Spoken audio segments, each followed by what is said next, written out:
saraakiisha beejka abwaantaatiga ku xiran waa salaamaya muuqaalka hala share gareeyo follow hala soo dhaho khawaarijtii waa halaagsantay qodqod ayaa lagu helay galab hore wadaadadii asalka ahaa ahlu sunna wal jamaa aqeedada al-shabaab inay faasi tahay 12 sano ka hor dadka uga digay kulana dagaalamay ayaa isku heleen qodqod waxa shiriyeen si kala mutaqaanid ayadoo waliba duqeynaysan la soconin Camaara way isaga sii bixeen si nabad ah lagu soo galay waxaan u hambalyeynaa marka reer Camaara si gaar ah saaxiibkayga Abwaan Cali Nuur Sheene oo degmadiisii 10 sano ka hor ugu dambeysay ayadoo xor ah ayuu galabta soo galay hambalye saaxiib khawaarijta dhul kale to fara badan waa lagu halaagaya Cali Fooldheere iyo Mahaday inta ka dhaxayso Macwiisleyda Hiiraan State iyo kuwa Shabeellaha Dhexe inta ka dhaxayso ayagoo isgarabsanaya ayaguna maalintii saddexaad ayay meel ugu go'doonsan yihiin ay feeraha ka tumayaan khawaarij waa jabtay sidaas darteeda khawaarij waa dad jiran oo qalbiga ka jiran aqeedo faasida lagu shubay waxay u baahan yihiin aqeedo saliim in lagu la dagaalamo sida culimada ahlu sunna lagu yaqaano waa dad iimaan ku dhimanaya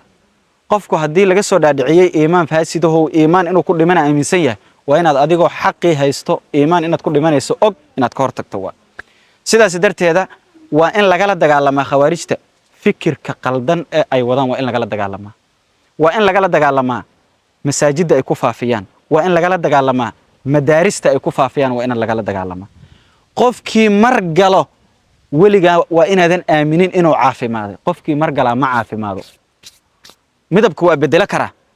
oo waji kale waa isugu ka yeeli kara laakiin habeenkii xalad tagay ka taa inuu intuu caafimaado qof caadi ah ku soo noqdo habeenkii xalad tagay ka taa diinteena nafaraysa nabiga hore noogu sheegay qofkii mar khawaarij ka mid noqdo sooma laabayo diinta kuma soo laabayo ilaa xabada la rido ay uga soo laabato halkay ka dhacdo taana ma dhacayso waa macna sidaas darteeda waxaan ugu baaqaynaa dawladda iyo mas'uuliyiintu inay ka taxadiraan la dhaqanka khawaarijta isu soo dhiibayo iyo kuwa waa ka soo baxnay kulaha beebenta waa kuwii ka soo baxay ayaa ciidankii ku jiro oo talisyadii ku jiro oo wasiiradii ku jiro waa ka saahay waa nala daba dheeraanan waxa hadda kuwan u sii daba dheeraanan kuwa la shaqeynaha nagu jiro waxaan ku xiiqeynaa inaan ayaga la dagaalno laakiin ayaga yaa garab siinayo xogti bixinayo oo fursad siinayo oo u tafqal daloolinayo waa in si dhab loo la dagaalamaa fikirkaas waa in dawladda laga saaraa oo dadka laga saaraa oo la karantiila kii ka soo baxo weligii la takoora weligii waa in la takooran dadka caadiga lagu soo darin waxaan u hambalyeynaa marka deegaanada cusub ee xurriyadu gaartay al-shabaabka Cali Fooldheere iyo eeriyadiisa isku soo day in uu soo gudbaan oo Hiiraan iyo Shabeellaha Dhexe inay waxa waa dhibaato ka geystaan u soo gudbaan 10 baan u dhigaynaa kuwa meelahan jiinka ku dhuumaaleysan ayagana darbaaxsho kululba mar dhow gaarayso halkan webxiya ceelbuur hadda waa ii dhow yihiin taaka ima jiraan howlgalka inuu bilowdo bisan sugayna waa diyaar garownay mar dhow dalka waa la xuraynayaa khawaarijay ama taliye ahaw ama wasiir ahaw waa is og tahay cimrigiinu ma sii raagi doono haddaad rajo ka qabtiin inaad mar kale soo laabataan ma dhacayso